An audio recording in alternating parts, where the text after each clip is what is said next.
Bon après-midi à tous.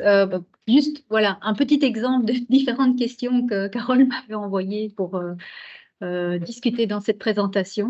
Donc, on va essayer petit à petit de passer au travers.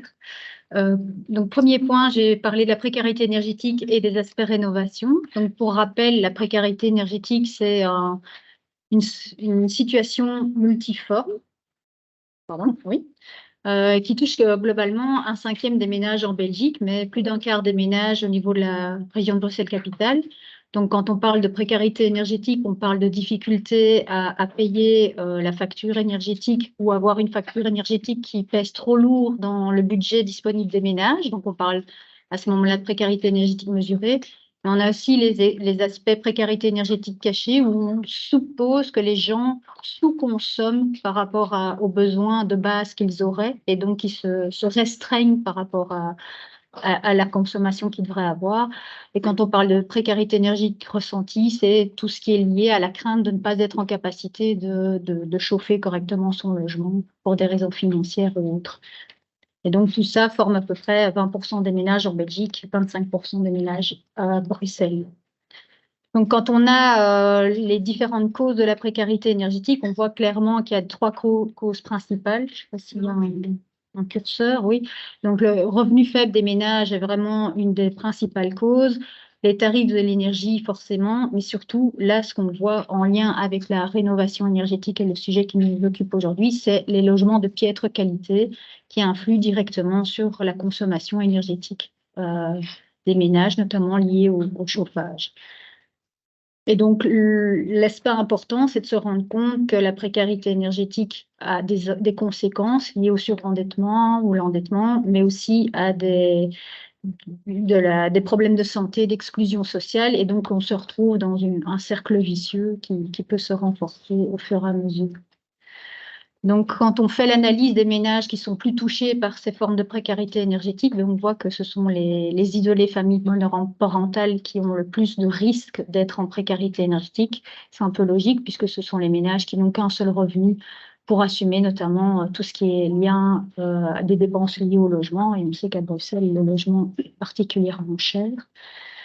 Les locataires, et donc là, on voit que les locataires ont une propension beaucoup plus forte à être touchés par la précarité énergétique que les propriétaires, et plus spécifiquement les propriétaires avec hypothèque, qui sont les moins touchés. Donc là aussi, le lien avec les revenus, avec la capacité à investir dans l'amélioration de son logement sont légion. Le lien avec le fait que les locataires occupent des logements moins qualitatifs, donc on voit que les ménages en précarité énergétique ont tendance à vivre plus souvent dans un logement qui présente certaines dégradations que des ménages qui ne sont pas en précarité énergétique. Et là encore, le fait de vivre dans un logement non qualitatif en fonction du statut d'occupation du logement, on voit que ce sont surtout les locataires au prix du marché, donc les locataires du côté du parc privé, qui sont les plus à risque d'avoir un logement de piètre qualité. Donc, on a dit que la précarité énergétique n'est pas sans conséquence, notamment sur la santé. Et donc, on voit qu'il y a un clair lien entre le fait d'être en précarité énergétique et de souffrir d'un mauvais ou un moyen état de santé générale. Et donc, le lien, c'est soit le fait que en précarité énergétique, avec les dégradations de logement, on a des moisissures, on a de la condensation et autres qui agissent sur l'apparition de problèmes respiratoires, asthme et autres, et donc dégradent la santé des locataires ou des gens en précarité énergétique. Mais on a aussi le fait que les personnes atteintes de problèmes de santé, de handicap, ont des revenus moindres, donc du coup se retrouvent sur aussi des segments de marché du logement de moindre qualité, et donc on se retrouve dans cet engrenage où les problèmes de santé peuvent être accrus par la situation du logement. Donc, quand on parle de rénovation énergétique comme une solution à la précarité énergétique, ben voilà, c'est la rénovation énergétique est censée améliorer la qualité du logement et donc indirectement la santé des occupants, notamment en limitant tous les problèmes de condensation, de froid, de courant d'air et autres. Et on montre aussi que cet impact a des effets indirects sur la scolarité des enfants, le parcours professionnel des adultes, etc. L'autre aspect attendu de la rénovation énergétique, c'est de réduire potentiellement la facture d'énergie ou d'améliorer aussi le confort thermique des occupants. Donc, la facture d'énergie ne sera pas spécifiquement diminuée pour des ménages en précarité énergétique, qui vont peut-être juste rattraper un niveau de confort qui soit suffisant par rapport à ce qui se fait dans la norme, alors qu'ils étaient en restriction par rapport à ce qui se faisait avant. C'est un des aspects potentiels de l'effet rebond. Et donc, juste petite parenthèse, quand on parle de l'effet rebond, c'est le fait que la consommation d'un bien est accrue liée à la réduction des limites à l'usage. Et donc, clairement, par exemple, si l'énergie devient moins chère ou parce qu'on en consomme moins, la facture énergétique est plus faible, le ménage aura tendance à soit consommer plus de cette énergie au sein du logement, et donc ça peut être parce qu'on a d'autres équipements, parce qu'on décide de se chauffer de manière plus adéquate et donc d'augmenter le chauffage.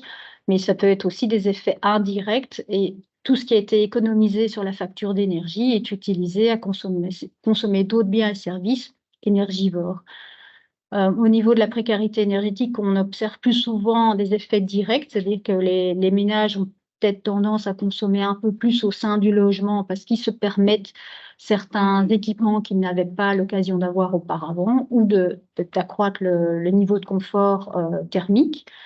Au niveau des ménages qui sont avec des moyens financiers plus élevés, on a plutôt une observation d'un accroissement de l'effet indirect, c'est-à-dire qu'ils vont plus consommer de biens, de tourisme, de voyages, des choses comme ça qui se font de manière indirecte. Donc, juste un point pour vous expliquer que l'efficience énergétique est un élément, mais qui n'est pas suffisant pour réduire la consommation énergétique globale. On a cette vision en tête de réduire le changement climatique, de réduire les émissions globales de CO2. L'efficience énergétique est un des aspects, mais tant qu'on ne modifie pas les modes de consommation, les standards de consommation, la taille des logements et autres, ben, voilà, on accroît aussi le parc, on accroît aussi les quantités qui sont émises. Donc, on a cet exemple assez classique des véhicules qui ont été normés avec les normes Euro 5, 4 et autres, mais on a eu un nombre accru de véhicules en circulation, de kilomètres parcourus, des options qui ont été consommatrices d'énergie, mais qu'on ne tenait pas compte. Et tout ça a fait que malgré tout, le parc de véhicules n'a fait que croître ses émissions. Donc, par contre, comme on l'a vu tout à l'heure, la rénovation énergétique est aussi vue comme une menace pour beaucoup de ménages, notamment en précarité énergétique, déjà par rapport à la capacité financière qu'il pourrait y avoir à assumer l'investissement ou la charge d'emprunt liée à ces travaux. Et donc, il y avait une étude de l'UGent et qui a eu Leuven qui avait fait cette étude, je crois, en 2021 auprès des ménages flamands propriétaires occupants. Et ils avaient estimé qu'à peu près 50% des ménages propriétaires occupants n'auraient pas la capacité financière de faire face aux travaux de rénovation nécessités par les stratégies rénovation d'ici 2050. Et ça, c'était dans le contexte. Donc, à la fois en Flandre, où le logement est globalement plus récent qu'à Bruxelles, où il y a plus de propriétaires occupants qu'à Bruxelles, un revenu disponible supérieur, et c'était avant la crise énergétique et l'accroissement de tout ce qui était prix des matériaux de construction qui est intervenu entre-temps. Donc, juste une petite parenthèse pour montrer à quel point l'enjeu peut être crucial et d'ampleur. Un autre risque qui est évoqué aussi par rapport à cette rénovation, c'est le risque de mettre fin au bail. Donc, le propriétaire bailleur ait envie de faire les travaux de rénovation. Donc, s'il décide de se lancer, mais que fait le locataire? Si les rénovations nécessitent d'avoir des travaux d'une certaine importance, le risque est de devoir mettre fin au bail et donc qu'est-ce qu'on fait avec le locataire en attendant? où va pouvoir-t-il aller, surtout à Bruxelles, quand on a un marché qui est relativement limité, et surtout dans les logements qui soient accessibles financièrement. Donc, il y a toute cette problématique de dire qu'est-ce qu'on va proposer comme solution alternative pour tous les locataires qui potentiellement pourraient être mis dehors de leur logement pour tous ces travaux de rénovation. Il y a la question, effectivement, dont on a déjà parlé, de l'augmentation potentielle des loyers suite aux travaux. Il n'est pas garanti que le gain énergétique soit suffisant, enfin, le gain sur les factures énergétiques soit suffisant pour compenser et donc éventuellement permettre de financer une partie de l'augmentation des loyers. Et surtout pour les ménages en précarité énergétique où on peut observer parfois des sous-consommations ou alors le fait de bénéficier d'un tarif social qui fait que du coup, le montant disponible au niveau des économies d'énergie n'est pas aussi important que ce qu'on pourrait l'attendre ou ce que le bailleur pourrait l'attendre. Se rendre compte aussi que le gain sur les factures énergétiques dépend souvent aussi de problèmes de régulation, d'entretien. Donc, on avait parlé là tantôt de se dire, voilà, c'est pas parce qu'on a un bâtiment qui a de bonnes performances théoriques qu'en pratique, c'est le cas et qu'il ne consomme pas énormément par rapport à ce qui est attendu. Donc, qu'est-ce qu'on fait dans ces cas-là? Et l'autre aspect aussi, c'est de se dire, voilà, on a subi il n'y a pas longtemps une crise énergétique. Et donc, parfois, des ménages qui avaient fait des réductions de consommation se sont quand même retrouvés avec des factures impayables, alors que les travaux avaient été faits ou éventuellement qu'ils avaient diminué leur consommation. Il y a toute une question, donc toute une réflexion par rapport du coup à la lutte contre la précarité énergétique, c'est de se rendre compte que la plupart des mesures existantes, ce sont des aides au paiement de la facture énergétique. Mais en fait, il n'y a quasiment rien pour passer plutôt vers le cap d'aider les ménages à payer éventuellement un loyer d'un logement de qualité. Donc de se rendre compte que là, pour le moment, les aides sont plus pour éviter qu'il y ait des impayés auprès des fournisseurs d'énergie. Qu'est-ce qu'on fait si le ménage souhaite à un moment avoir un meilleur logement et n'a pas la capacité financière de se le permettre? Théoriquement, il n'y a pas d'aide pour ça. Un autre aspect qui sera probablement aussi amené par... Désolée, c'est une essai. Évidemment, seule fois où je ne le mets pas sous silencieux. Pardon. Petit intermède musical, ça n'a pas duré longtemps. Voilà. Donc, un des points aussi qui peut être mis sur la table par rapport à ces problèmes d'ampleur de rénovation, c'est, et ça je pense que ceux qui sont du projet Interface Réno qui vont intervenir tout à l'heure pourront le mettre en lumière, c'est quand on fait une rénovation importante d'un bâtiment, des logements et autres, l'urbanisme peut très bien revenir sur le nombre de logements qui est autorisé après travaux. Et donc, on se retrouve parfois, il y a le problème de l'autorisation du nombre de logements, mais aussi le fait qu'il y a eu énormément de bâtiments qui ont été subdivisés de manière un peu sauvage auparavant. Et donc, le nombre de logements qui sont réellement enregistrés au niveau du cadastre par rapport à ce qui est fait n'est pas toujours au top. Et donc, quand on vient avec ces travaux, avec ces rénovations, on remet tout ça à plat. On peut parfois avoir de mauvaises surprises sur le nombre de logements qui sont autorisés après travaux. Donc, c'est aussi un des problèmes, savoir qu'est-ce qu'on fait avec les locataires qui sont dans ces logements. Donc, quand on parle de la rénovation énergétique à Bruxelles-Capitale, l'idée aussi, c'est de savoir un peu de quoi on parle. Et donc, ici, c'est une petite synthèse un peu à propos des données du Census 2011. Ça date un petit peu, mais c'est quasiment la seule base de données que l'on a qui permettent de caractériser le logement au niveau belge. Et donc, au niveau de la région de Bruxelles-Capitale, on a à peu près 180 500 bâtiments qui ont minimum un logement, et ça correspond à peu près à 580 000 logements.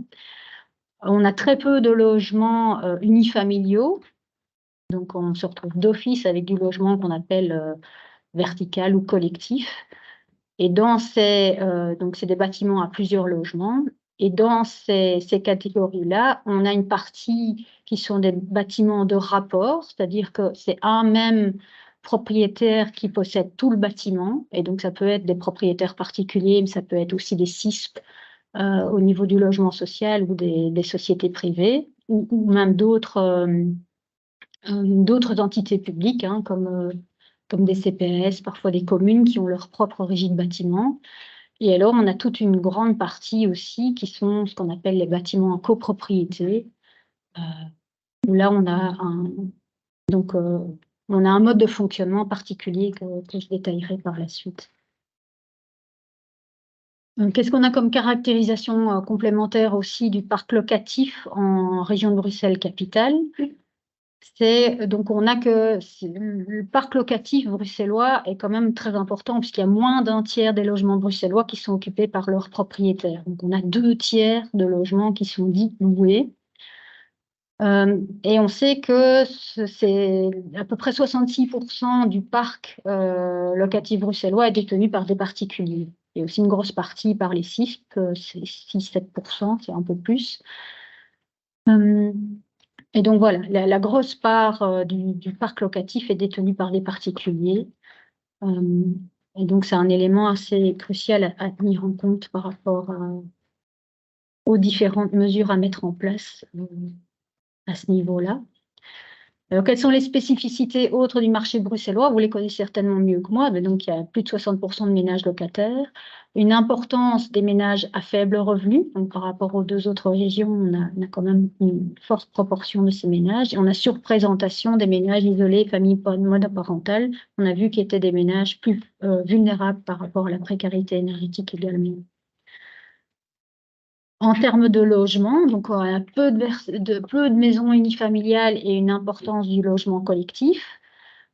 Globalement, le logement est très cher. La région de Bruxelles-Capitale est la région la plus chère en termes d'achat ou de location, et surtout au niveau des petits logements. Et on voit qu'il y a en tout cas, il y a beaucoup de demandes pour peu d'offres. Et ce qu'on voit aussi par rapport aux 2 autres régions, c'est que le logement bruxellois est très ancien. Et donc, quand on voit que les normes énergétiques qui sont apparues à partir des années 80, en fait, ce n'est que cet aspect-ci, enfin, ces logements-ci qui ont été construits après les années 80, qui ont un semblant de normes d'efficience énergétique, en tout cas inclus dès leur construction. Tout ce parc-ci est donc potentiellement améliorable, a été probablement déjà amélioré en partie, mais est aussi potentiellement améliorable. Oui.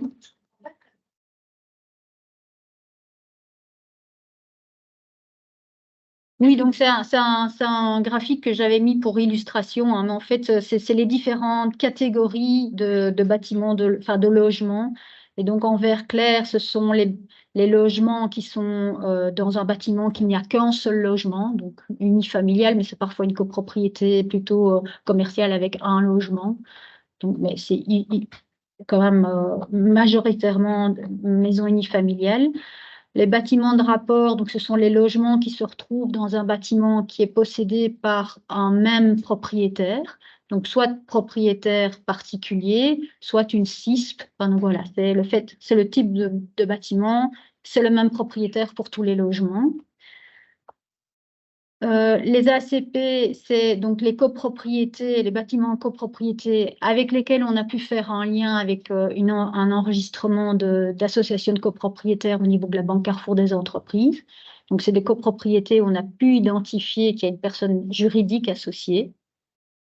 Et les copropriétés potentielles, donc là, ce sont les bâtiments, enfin les logements dans des bâtiments où il y a une multiplicité de propriétaires, mais on n'a pas pu faire de lien avec une association de copropriétaires au niveau de la Banque Carrefour des entreprises. Donc, il y a une copropriété, mais théoriquement, il n'y a pas une personnalité juridique derrière. Et donc, quand on voit les caractéristiques du logement bruxellois de la région de Bruxelles-Capitale, et quand on vient à la question des split incentives, donc le split incentive lié à la rénovation du logement, c'est le fait que quand on parle de split incentive, c'est celui qui fait les efforts, ne récolte pas directement ou certainement les fruits de son investissement. Et donc là, clairement, dans le cadre du bailleur et du locataire, le bailleur va devoir faire l'investissement, mais le locataire va avoir théoriquement l'amélioration du confort, la réduction de la facture énergétique et autres. On parle globalement de non-alignement des intérêts dans ces cas-là. Mais donc le dilemme locataire-propriétaire est le split incentive qui est le plus courant au niveau de la rénovation énergétique des logements qui est évoqué. Et donc, il y a un frein assez complexe à mettre en œuvre pour assumer, pour le fait que le parc locatif puisse être rénové. Mais il y a d'autres types de split incentive qui jouent aussi sur la rénovation énergétique, c'est notamment l'incertitude liée à l'occupation, la détention du bien. Donc, un propriétaire ne va pas faire de rénovation s'il n'a pas l'intention, s'il n'a pas la visibilité de garder ou d'occuper ce bien pendant un certain temps. Et ça peut être lié à l'âge des propriétaires particuliers. On voit que les propriétaires particuliers d'un certain âge ont moins tendance aussi à vouloir rénover, parce qu'ils se disent bah, à quoi ça sert, ce sera pour mes petits-enfants ou autre, je verrai ça plus tard. Mais c'est aussi parfois lié à la stabilité professionnelle ou familiale. Si on n'arrive pas à se projeter dans les 2-3 ans, voire plus, quand c'est des travaux énergétiques importants, on ne prend peut-être pas la peine de faire des rénovations énergétiques alors qu'on ne sait pas si on va garder le bien dans son portefeuille. La propriété multiple est donc là le côté soit de l'indivision avec plusieurs ménages impliqués, mais ça on avait vu la présentation précédente que ça ne touche pas énormément de biens. Mais il y a aussi tout l'aspect copropriété. On en a pu voir avec les chiffres que les copropriétés concernent un parc important de logements au niveau de la région de Bruxelles-Capitale. Et donc là, les split incentives sont le fait que la copropriété est un mix de différents profils de propriétaires. On a des propriétaires occupants, des propriétaires bailleurs, on a des propriétaires jeunes acquérants avec un emprunt hypothécaire, on a des propriétaires âgés qui n'ont peut-être pas accès aux emprunts nécessaires à la rénovation énergétique et autres. Et alors moi, j'ai mis encore un autre split incentive qui est lié à la lasagne institutionnelle belge et les silos de compétences. Donc on sait que la rénovation énergétique a des tas de co-bénéfices, notamment liés à la santé, à la lutte contre la précarité énergétique. Mais vu que chaque institution, chaque niveau de pouvoir a son propre budget et autres, c'est difficile de shifter l'ensemble des aides potentielles vers l'objectif commun qui serait la rénovation énergétique et du coup d'obtenir des aides suffisantes pour faire bouger la dynamique à ce niveau-là.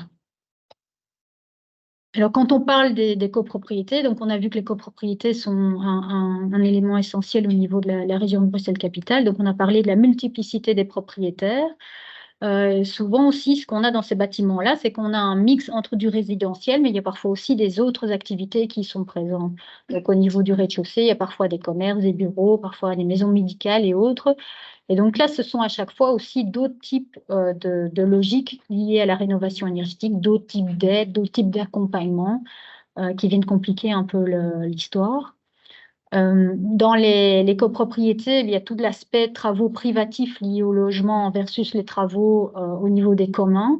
Et donc, quand on a des chaudières communes et autres, ce sont d'autres types de logiques de rénovation. Et c'est toujours aussi lié au certificat PEB actuel qui s'attache plutôt au logement. Et donc, on n'a pas une vision complète, par exemple, d'un bâtiment en copropriété. On n'a pas de certificat PEB du bâtiment, alors que celui-ci a peut-être un système de chauffage commun, des choses comme ça. Le fait que la toiture soit isolée, en général, ça ne se verra que dans le PEB des appartements qui sont juste en dessous de cette toiture, alors que ça bénéficie à l'ensemble des logements du bâtiment. Enfin, donc voilà, il y a toute une logique aussi d'individualisation du logement au niveau de la PEB qui fait que c'est difficile à mettre en œuvre au niveau des copropriétés. Et donc, copropriété aussi, il y a toute la problématique liée au profil des syndics. Donc, des petites copropriétés, ce sont des syndics non professionnels et donc qui n'ont pas du tout de connaissances liées à la rénovation énergétique. Les autres syndics, souvent, sont là pour gérer et donc pas spécifiquement insuffler la dynamique d'une rénovation énergétique. Donc, il y a toute cette problématique-là. et tout le processus décisionnel, puisque toutes les décisions importantes sont prises au niveau des assemblées générales de copropriétaires qui ont lieu qu'une fois par an. Et donc, si on n'a pas bien préparé son projet, s'il y a encore des interrogations, c'est chaque fois reporté d'un an avant que la décision de travaux ne puisse être prise. Et alors, un autre problème, non des moindres, et ce n'est pas uniquement pour les copropriétés, mais pour plein de logements à Bruxelles en général, c'est comment est-ce qu'on fait pour rénover en profondeur tout en gardant les occupants pendant les travaux. Puisque là, il y a autant dans les CISP, ils ont parfois des opérations tiroirs et autres qui permettent de déménager les gens d'une manière ou d'une autre. Au niveau des copropriétés, il serait illusoire de se dire qu'à un moment, le bâtiment sera vide et qu'on pourra faire les rénovations. Donc, forcément, au niveau technique, il faudra trouver des solutions qui permettent de garder les gens sur place. Par contre, les copropriétés ont quand même une série d'avantages. C'est que, on a vu, il y avait un mélange de propriétaires occupants, propriétaires bailleurs. Ça se vote les travaux. Et donc, s'il y a suffisamment de propriétaires qui sont, qui ont envie de faire les travaux, des propriétaires bailleurs qui pourraient être réticents pourraient être embarqués d'office dans la logique de rénovation. On a vu qu'une partie des copropriétés ont leur personnalité juridique propre. Et donc là, ça peut être intéressant au niveau des prêts collectifs qui sont ici attachés au bâtiment via la CP, qui peuvent être possibles. Et donc, ça peut permettre aussi d'avoir un emprunt qui peut passer d'un propriétaire à l'autre, même s'il y a des changements au sein de la copropriété. Et une autre possibilité aussi au niveau des ACP, enfin des copropriétés, c'est des possibilités d'achat groupé ou de partage d'énergie entre occupants qui permettent aussi parfois de financer une partie des travaux grâce à ça. Donc, la grande question de comment mobiliser les bailleurs à la rénovation énergétique, il n'y a pas de miracle, il n'y a pas une solution spécifique et qui permettrait de résoudre tous les problèmes. Et donc, quand on parle de cela, c'est qu'il faut avoir une vision assez générale et avoir un policy mix qui travaille sur plusieurs plans. Tout d'abord, il y a la fiscalité. Et donc là, c'est clair que la fiscalité actuelle n'encourage en rien la rénovation et en rien non plus à la modération des loyers.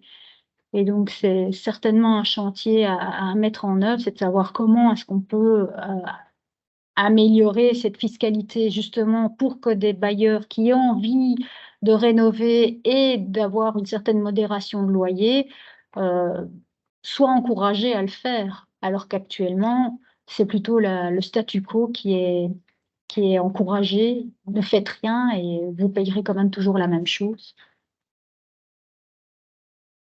On a parlé beaucoup de tout ce qui est accompagnement à la rénovation et c'est encore plus vrai, je pense, au niveau des bailleurs, parce que le bailleur est parfois un petit peu éloigné de son bien, il ne connaît pas non plus comment le locataire vit exactement dans le logement, donc il y a une certaine déconnexion par rapport à la réalité. On a vu aussi qu'il y a quand même pas mal de bailleurs qui se trouvent aussi au niveau des copropriétés, et donc on est encore dans un cadre plus spécifique. Et donc, l'idée aussi, c'est de voir comment développer des approches spécifiques pour toucher les bailleurs. Et donc là, je pense que le projet Interface Réno va pouvoir expliquer aussi certaines démarches qu'ils ont eues dans le cadre de leur projet spécifique. On parle beaucoup aussi des normes minimales d'efficience énergétique. Et donc là, effectivement, c'est quasiment un des seuls moyens qu'on arrive à mettre en œuvre pour faire bouger les choses. Mais il faut être prudent puisque en fonction de la mise en œuvre, l'objectif pourra avoir des répercussions importantes aussi sur les locataires, sur le parc disponible à la location ou bien aussi sur le fait que la norme puisse être contrôlée et sanctionnée de manière adéquate pour que les rénovations se fassent réellement. Donc en fait, comme je survole à chaque fois les sujets de manière assez synthétique, j'ai à chaque fois mis donc les illustrations vous renvoient à chaque fois vers des rapports qui discutent chacun des points de manière plus précise. Et donc, si vous voulez aller voir plus spécifiquement les différents points d'attention sur ces points-là, vous avez un peu plus de documentation. Vu le temps imparti, c'est impossible de rentrer dans les détails. Et donc aussi, un des points essentiels, c'est de réfléchir à des aides et des financements alternatifs. Et donc là aussi, toujours avec ce qui était revenu là tantôt, c'est on donne des aides, on donne des financements, mais clairement en contrepartie d'un encadrement des loyers pour éviter que ce soit repris au niveau du patrimoine des bailleurs uniquement. Et donc, il y a des cadres spécifiques au niveau des AIS qui peuvent être mobilisés, puisque là, on a déjà un encadrement des loyers. Il y a des projets spécifiques aussi ou des projets pilotes au niveau de la région de Bruxelles-Capitale, comme l'association Rénovassistance, qui essaye de voir comment on peut subdiviser des logements auprès de propriétaires occupants de manière à financer en partie des rénovations et d'offrir du coup un logement aussi rénové en location encadrée par AIS. Il y a le projet aussi du CLTB au niveau des Rénolab, voilà, je ne reviens plus sur le nom, qui est intéressant également, puisque là, on essaye de voir comment est-ce qu'il y aurait moyen de reprendre le terrain de façon à ce que l'argent puisse servir à financer les travaux de rénovation et en même temps, du coup, le propriétaire ou le bailleur se retrouve dans un cadre qui permette l'encadrement de loyer ou qui permette de lutter contre tout ce qui est spéculation immobilière à ce niveau-là. Donc voilà.